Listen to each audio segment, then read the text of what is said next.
My name is Marvin McKinney, and I'm a board member of ECIC.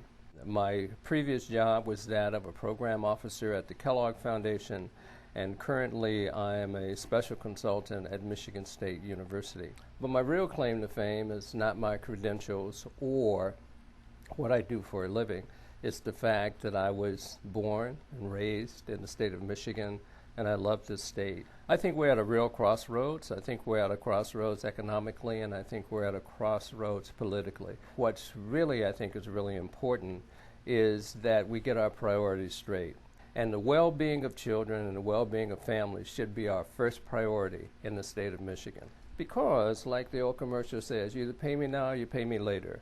If we can really be a state that, instead of relying on remediation, really focus on prevention and the needs of kids in vulnerable communities particularly, then I think that we've got a chance to beat this. I define vulnerability as a child that has a high probability of not having average life outcomes, primarily due to events, circumstances, or actions that are outside of their control. We cannot afford not to deal with the vulnerable children. Now, maybe we can't give every parent a job, but we can make sure that every kid had access to child care, every kid had access to mental health services, every kid has access to health care, and every family is supported. Because I think even the most naive people like myself understand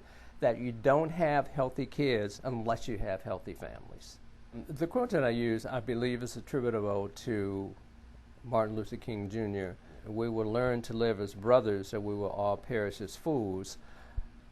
That to me means that we need to figure out that piece that unites us, that there's a commonality that we have, and that commonality is not only humanness, but it's the commonality that we're all here because we're concerned about kids, and that should be our driver.